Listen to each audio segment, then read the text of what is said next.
Blackpool has been a popular destination since the mid-18th century.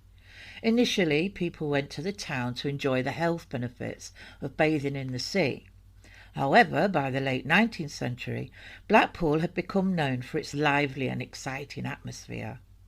The town's golden sandy beaches were filled with families enjoying their leisure time, with parents lounging in deck chairs and children delighting in donkey rides. However, with the rising popularity of overseas trips during this time, Blackpool's appeal gradually waned, with people wanting guaranteed sun along with the sand. However, like many other places, it had its dark side. The popularity of the area attracted individuals with darker intentions. Louisa Merrifield would become one of those undesirables. She was born in Wigan, Lancashire in 1906 as Louisa May Highway. Out of 12 children, she was one of the 7 who survived. Due to their lack of wealth and the large number of mouths to feed, the struggling family had no option. When the children were older, they sent them out to find work in order to help provide for the family. It is believed that as Louisa got older, this would drive her to pursue money by any means necessary in order to avoid the same difficult life her parents had faced. Moreover, once she discovered an effortless way to acquire wealth, she would strive for even more. She had started her younger days earning money by doing little things like babysitting and helping people with disadvantages. As she grew older, she trained and obtained a nursing qualification. In the early 1930s, she married Joseph Ellison, who worked in the iron industry, and had 6 children with him, losing 2 in infancy. By the 1940s, the world was in a state of upheaval and crime was rife. It was the era of the blackout killer, Hay and Heath. Nobody felt safe. Money, food and other everyday items were short. Many people relied on the black market to obtain food and other necessary items illegally. But it also provided opportunities for people to make money at the expense of others in need. At the end of the war in 1946, Louisa committed ration book fraud. It is possible that she was caught for one of the fraudulent claims for new ration books, as at least 90% of the claims were found to be fraudulent. But whatever, Louisa found herself in court and sentenced to 18 months because she refused to pay the £10 fine. It's been said she might have been committing other minor offences before this, but it can't be proven. Due to her sentence, her 4 children were taken into care. Joseph Ellison passed away in 1949 from hepatitis at the age of 44, and Louisa began straight away to look for another husband. Within a few months, on the 6th of February 1950, she met and married 78-year-old Richard Weston, who was 30 years older than her. But after 10 weeks of marriage, he died from a heart attack. Throughout her search for a potential husband, Louisa was no longer nursing in the hospitals for whatever reason, and instead took up the role of a personal home caregiver, cleaner, housekeeper for the elderly and vulnerable individuals. However, her duties mainly revolved around housekeeping and cleaning tasks. Unfortunately, Louisa's performance in this field was far from satisfactory. She was not only incompetent at her job, but also faced allegations of theft and displayed a generally negative attitude. As a result, she was let go from all of her positions. Louisa was a heavy drinker and enjoyed the camaraderie in the local pubs, but the alcohol made her attitude worse. Her mourning, it would seem, was short, as her 3rd husband was just around the corner. And I might say it was a match made in heaven, the perfect match. On the 27th of August 1950, she married her 3rd husband, 68-year-old widower Alfred Edward Merrifield, a feeble-minded man whose previous marriage showed his lack of decency towards his own children when he abandoned his 10 children in 1928, leaving his wife struggling to feed and clothe the family. It would seem the newly married couple wanted a fresh start and decided they would like to live by the sea, so they packed their trunk and ventured off to a new life in Blackpool. Not being able to retire due to monetary reasons, Louisa took on some small jobs, but she couldn't find the one job that she could stick with, or should we say, would put up with her. Her attitude towards her employers was abysmal, and it showed in her lack of work ethics. But housekeeping was an opportunity. It gave her access to people's homes, where she could steal items of some worth, and even take money when the opportunity afforded it. Once she was discovered, she simply moved on, with most of the victims of her crimes just wanting to be rid of her, without the fuss of the police. In 1953, Louisa read in the local paper that a lady was looking for a live-in companion and housekeeper. 79-year-old widow Sarah Ricketts, a small, delicate-looking woman, lived in a modest but pretty little bungalow at 339 Devonshire Road in Blackpool, a very respectable area. After their interview with Mrs. Ricketts, the couple were employed as housekeeper, handyman and living companions. Now Mrs. Ricketts was a widow whose two husbands had both taken their own lives by gassing themselves in the kitchen, which in itself was thought odd at the time, and it would seem the delicate-looking old lady had a short fuse of her own and wasn't shy to give as good as she got. She was a difficult woman and hard to please. Louisa began her job taking care of Sarah and possibly weighing her up, finding out her weaknesses. Over a short time she knew that Sarah Ricketts was just as formidable as she. But Louisa could play the game and was patient. She learned that Mrs. Ricketts had changed her will on a couple of occasions. She learned that Sarah didn't have many friends. She had daughters, but they weren't that close. The old lady had money. The bungalow alone was worth quite a lot of money, and an idea popped into Louisa's head. In March, after just 4 weeks, the bungalow had been signed over to Louisa by Mrs. Ricketts, with Louisa having a doctor, Dr. Yule, state after an examination that Mrs. Ricketts was of sound mind to sign legal documents. Whatever happened in those 4 weeks must have been quite remarkable, but cracks had begun to show in the relationship between the two women. And some days later, Sarah Ricketts decided to add Alfred's name to the will for the bungalow to be left to both he and his wife, leaving Louisa seething. For the first few weeks, Louisa and Sarah shared the cooking, but after a disagreement, Sarah decided to make her own meals, which were mainly jars of jam. Sarah Ricketts enjoyed most things sweet. She definitely had a sweet tooth, as Louisa learned, and one of her favourites was the jam. As a desperate Louisa saw this as an opportunity, knowing the bungalow could be taken away from her at any time, as the two women were now at loggerheads, and Sarah had complained that the couple spent too much time in the pub when they were being paid to look after her. And Sarah, being the difficult woman she could change her mind at any moment and take Louisa's name off the will.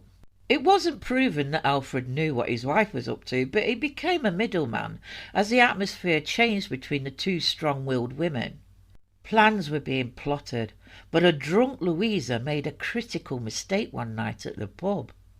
On April the 12th, she revealed to her friend, Jessie Brewer, that she planned to return home and prepare the deceased old lady for burial. When asked about the timing of the lady's passing, Louisa admitted that the lady was not dead yet. Louisa opted for the easiest and most popular choice of the time, a readily available poison that caused a cruel and painful slow death. The rat poison, Rodin. Louisa wanted it to look like the old lady was declining in health, so she called the doctor out on the 13th of April, when Mrs. Ricketts seemed a little unwell. The doctor, who was Dr. Yule's partner, Dr. Albert Woods, was puzzled and slightly annoyed as he wondered why Louisa had summoned him for such a minor ailment as bronchitis. Little did he realise that this was all part of her plan. By calling the doctor, Louisa aimed to create the appearance that Mrs. Ricketts was already in poor health, thereby avoiding any suspicion. Louisa carried out her plan and mixed the poison into Mrs. Ricketts' favourite food, jam. Sarah Ricketts did enjoy her jam, and she ate it happily. It was thought the dose she was given must have been quite large for it to take effect so quickly. The effects it would have had on her is quite horrendous, with agonising stomach pain, internal bleeding, shortness of breath and vomiting. Mrs. Sarah Ricketts died the next night, the 14th of April, but Louisa didn't call the doctor until the next day, claiming she didn't think the doctor would appreciate her calling him out at such a late hour. When Dr. Yule visited Sarah Ricketts on her death, he was immediately suspicious, especially as his partner, Dr. Woods, had recently visited her and she only had a mild case of bronchitis. He also remembered he had had a conversation recently with the housekeeper, Mrs. Merrifield, regarding Mrs. Ricketts being of sound mind, to change her will. He put his concerns forward and suggested a post-mortem would be required before he would sign the death certificate. The post-mortem, carried out by Dr. George Bernard Manning, found brown and yellow phosphorus in the stomach and concluded the widow had died of phosphorus poisoning from the rat poison rhodine. Chemist Alan Thomas analysed the stomach contents and found 0.042 grains of free phosphorus and a further 0.099 grains in the intestines. There were no signs of any solid food in her stomach. Rhodine was confirmed as a poison that could easily be bought in any chemist without having to sign the poison record book. The pathologist gave the information to the police. An investigation was immediately started. The police called on the Merrifields and informed them what had caused Mrs. Ricketts' death. Louisa said she was shocked to hear that, as there was nothing in the house that could harm anyone, and that Mrs. Ricketts had been living mainly off alcohol when they moved in. Then she claimed that she took over the food shop and stopped Mrs. Ricketts from drinking so much, which was another complaint Mrs. Ricketts had had about the Merrifields' lack of food. Both the Merrifields claimed they had not given anything to Sarah Ricketts and knew nothing of rat poison. The home was searched throughout, but nothing was found. Bizarrely, at this time, the Merrifields had requested the Salvation Army to play Abide With Me outside the house. Merrifield frequently spoke with the press, who was stationed outside the bungalow, witnessing the continuous flow of police activity. Her face was prominently featured in the newspapers. She expressed her distress, particularly considering the efforts she and her husband had made to fulfil their duties for their employer. Scotland Yard became involved and went on to question all the chemists in the town, and eventually they came across the one that had sold the rhodine to Alfred Merrifield. When the news of Mrs. Ricketts' death came out, a concerned Mrs. Jessie Brewer recalled what Louisa had said the other night in the pub and called the police. Merrifield and her husband were arrested on suspicion of murder and in July 1953 went on trial at the Manchester Assizes. Miss Brewer gave her evidence, saying her friend had told her, "We are landed. We went to live with an old lady and she died, and she's left me a bungalow worth £4,000. It was all left to me until that old bugger got talking to her, and then it was left to us both jointly. I made everything all right. It cost me £2 to get a doctor to prove she was in her right mind." Another witness, Elizabeth Barraclough, testified that while waiting in a bus queue, Louisa, a complete stranger, had told her that she was very worried because she was looking after an old lady who was very ill, and after returning the previous day had found her husband in bed with the old lady and was messing about with her, and this had got her vexed. "If this goes on again, I'll poison the old bugger and him as well. She's leaving me the bungalow between me and my husband, but he's so greedy he wants it all on his own." The Merrifields testified for themselves and stuck to their story that they knew nothing of the rat poison. They were also caught out on a number of lies. It was proven Louisa arranged for the doctor to visit. She arranged for the will to be changed. Just 11 days after she took the job, she arranged for a quick cremation so Mrs. Ricketts' daughters didn't find out. She went on to make lurid and strange accusations in court, saying that Mrs. Ricketts had had some kind of relationship with her husband, and gave some explicit details. Alfred, it was claimed, had prevented Mrs. Ricketts from contacting the solicitor when she wanted to talk with him. He had bought the poison and had blocked the kitchen door when the doctor visited. Then a shocking witness for the defence came to the dock. Professor Jim Webster, the director of the Home Office Forensic Laboratory in Birmingham, gave witness for the defence, stating that it was of his opinion that Mrs. Ricketts had died a natural death from necrosis of the liver just after the phosphorus had been administered. Thus it was the contention of the defence that the prosecution had not satisfactorily proven that Mrs. Ricketts had even been murdered, let alone that the two defendants were guilty. Even if Mrs. Ricketts had died from ingesting rhodine, it could just have easily been by suicide or accident. With regard to Mrs. Ricketts' will, Mr. Nahum told the jury that Mr. Merrifield had believed that Mrs. Ricketts was amending it in his favour, thus he had no motive for murdering his employer.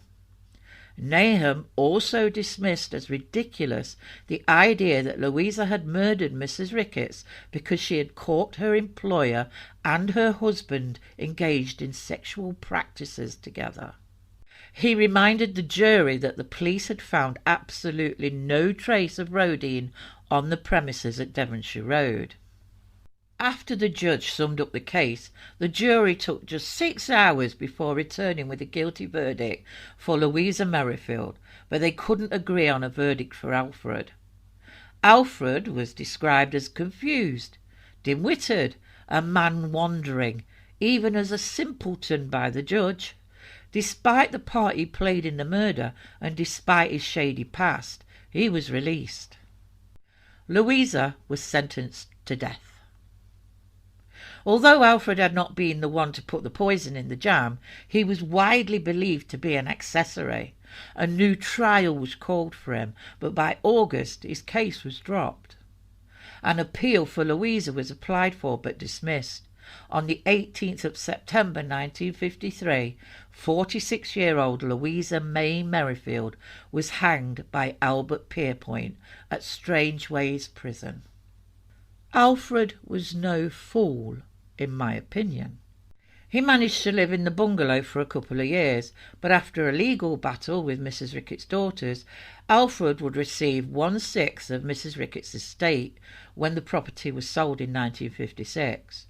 He made more money giving away his wife's clothes to the Blackpool Chamber of Horror, who had a waxwork made of him and his wife, and continued to profit from the case on the beach front by talking to those that wanted to know all about Louisa Merrifield, the Blackpool poisoner. Before he died in 1962, aged 80, he spoke to a crime writer that Louisa, the old bugger, would have poisoned him too if she hadn't been caught. Frederick Rothwell Holt. Frederick Rothwell Holt was born in 1887 in the Fairhaven area of Blackpool. Back then, in 1887, the British colonies gave young, educated men the chance to see the world by taking up positions as civil servants, ambassadors, clerks, or British representatives. The world was undergoing a transformative period, with young Frederick poised to play a role in this change. Although details about Frederick's childhood are scarce, and believe me they are, by 1914 he had become a lieutenant in the British Expeditionary Force, deployed to France and Belgium. He courageously fought against the German forces on the Western Front. Some guesswork was done to discover, if possible, some of his earlier life from the information we already had on him. It's thought that to have reached the rank he was now at, he must have had an extraordinary military career starting at the age of 16 in 1903. but it's thought more likely that he came from money, so joined in 1914 at the age of 27 as a lieutenant, which was nothing unusual back then. Any man aged 18 or over with a private school education was deemed officer material and trained to lead men. Fred went to war with the 4th Loyal North Lancashire Regiment as a serving lieutenant at the age of 27. When war was declared on the 4th of August 1914, the 4th were hurriedly recalled from Kirkby Lonsdale and took up their quarters in the public hall, Preston. Within 2 or 3 days they had recruited to strength in all ranks and had volunteered practically to a man for service abroad. Frederick's life was on the brink of a drastic transformation. He experienced relentless bombardment from trench mortars while standing in the damp trenches, fully aware that he would soon be sent into battle once again, charging over the top. Something inside Frederick snapped, leaving him trembling and unable to move as he was consumed by profound fear. The sound of the gun blasts had a devastating effect on him, repeatedly jolting his already frayed nervous system. It was as if his ability to think clearly had been completely compromised. It was in the First World War that the psychological trauma of warfare was formally recognised by doctors and society, with the condition becoming known as shell shock. As a rule, obvious shell shock cases were removed from the front line. Depending on the severity of their condition, they would either be given work behind the lines or hospitalised and often returned home. By quickly dismissing those afflicted with it, as there were concerns that these soldiers might display erratic and unpredictable behaviour, putting others in danger. So around 1917, Fred was sent home to Lancashire. It wasn't a bad life to return to, coming from a wealthy family living off a decent inheritance. While at the Blackpool Hydro, where he was being treated for his injuries, he met 24-year-old Kathleen Kitty Breaks, who was visiting with a group of friends. Kitty was originally from Yorkshire and had married at the age of 18 to James Stoddard Breaks. The couple were having problems, so Kitty separated from her husband and moved back with her parents to the Rycroft farm in Sheffield, a busy household of 6 sisters and a brother. Whatever occurred between Fred and Kitty we can but guess, but it would seem they kept in touch. Kitty found work in Bradford for a music store, but the blossoming relationship between the two moved forward and eventually they began an affair. It's believed Kitty travelled to Blackpool to see Fred while she stayed working in Bradford. It's also thought the affair was kept secret, which wouldn't be surprising.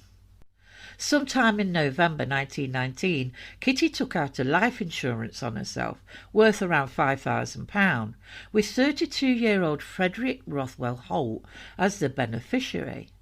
Furthermore, she had modified her will to bequeath her beloved wedding ring to Fred. They may have been happy. It was Christmas, and it would seem Kitty was looking forward to seeing Fred. She told her family and friends she was going on a short break to Blackpool, and on Tuesday the 23rd of December she was seen leaving her work at the music store. Investigations revealed a receipt showed that she had booked into the Palatine Hotel on the 23rd, and it was learnt that after dining she asked a waitress for directions to Lytham. It's not known what happened from that moment on, but on the morning of Christmas Eve 1919, Edward Gillett was out walking in the sandhills between St Anne's and Blackpool, and discovered the body of an attractive, well-dressed young woman, who appeared to have been shot. He called the police and 2 officers were dispatched to the scene. According to the news report at the time, the body of a well-dressed lady with a wound in her forehead was found on the beach. She had a large amount of cash on her, as well as a black bank book. Her face and head, which had suffered 3 wounds, was covered in blood, and her body and leg were similarly covered in cuts caused by, as the police put it, a sharp instrument. As the lady had her bank book still in her possession, it enabled the police to identify her as 25-year-old Kathleen Elsie Breaks. Kitty was still wearing several items of jewellery, and she still had a lot of cash scattered around her, which led the police to conclude robbery was not the motive for the crime. A surgeon attended the body and reported that the wounds were not self-inflicted. The hotel receipt and the letter was found in her belongings. The investigating officer, Detective Inspector John Sherlock, was the arresting officer who quickly learned within hours of discovering the body that Kathleen had been involved in an affair with Frederick Holt, a 32-year-old man. This information was gathered from both her family and letters found in her possession, revealing that the affair had been ongoing for over a year. He was a man of independent means and a member of a respectable family from nearby Ansdell. There was some important information in the letters. They found Fred had been urging her to take out an insurance policy on her life for quite a large amount, naming him as the main beneficiary, and it was discovered that she had made a will leaving everything to Holt. It would be confirmed by a Bradford solicitor that a will had been prepared and signed by her. Holt was to receive her very expensive wedding ring and almost £5,000. Holt was arrested at 10:30 p.m. on Christmas Eve, 13 hours after Kitty's body had been discovered. Evidence was gathered and a number of witnesses came forward, leading the police to discover that at around 10:30 p.m. on the night of the crime, Holt had been seen in the vicinity of the Sandhills, which was about the time the murder was thought to have been committed. Additional incriminating evidence was found during a search of Holt's residence. His boots covered with sand were discovered. These boots matched the footprints found near Kathleen's body. Furthermore, Holt was known to own a pair of gloves that closely resembled the blood-stained gloves left at the crime scene by the perpetrator. Two young boys walking along the beach stumbled upon some unsettling evidence, a revolver commonly used as a service weapon in the British Army. Further investigation revealed that the revolver belonged to Holt. The discovery of Kathleen's will and life insurance policies left no doubt about his involvement. The police were convinced that he was the killer and believed that his motive for the crime was to secure his future financial stability with the money from the insurance policy and the will. It was also believed that the murder occurred soon after Kathleen had signed the said will. At the preliminary trial, Holt's solicitor, Mr. Woosman, tried to plant the seed of doubt when questioning Kathleen's husband, John Breaks, on the relationship he and Kathleen had had. But Breaks made it quite clear, with emotion in his words, that the separation between he and Kathleen had been mutual, and they had remained on friendly terms. It was clear to those around that John Breaks showed more emotion than Holt had. In fact, Holt showed very little. At the trial, Holt was defended by Sir Edward Marshall Hall, who stated that Holt was insane, so was unfit to stand trial, claiming that the effects of the shell shock had caused him to act insanely, and his wounds had left him in great pain, causing deep depression, and that in 1916 a medical board decided he was unfit to return to the front. Dr. R.P. Smith, a former superintendent of Bethlem Hospital in London, has examined Holt after his arrest and insisted he was insane. An extract from a letter Holt wrote to his solicitor while sat in Strangeways prison was read out at court, where Holt claimed that the police had tried to kill him using mad dogs, germ-carrying flies and gas. The prosecution rejected these claims by pointing out that no mention of his alleged insanity had been raised previously. Home Office psychiatrists examined Holt and found him sane. The jury agreed, and once established that he was sane, he would face another trial. A new jury was sworn in, and the trial began properly. Holt found himself facing an immense weight of evidence stacked against him. Despite the valiant efforts of his parents and sister in providing an alibi for him on the night of the murder, their attempts fell short when it came to confirming his whereabouts during crucial moments. As a result, the jury wasted no time in deliberating. swiftly reaching a unanimous verdict of guilt in less than an hour. The substantial body of proof brought forward by the prosecution proved to be compelling and overwhelmingly convincing, leaving little doubt in the minds of the jurors regarding Holt's culpability in the crime. He was sentenced to death for the shooting and stabbing of Kathleen Breaks. Holt was hanged at Strangeway Prison in Manchester on April the 13th, 1920, without confessing to the crime he committed on the sandy hills of Lytham Beach. Thank you for watching.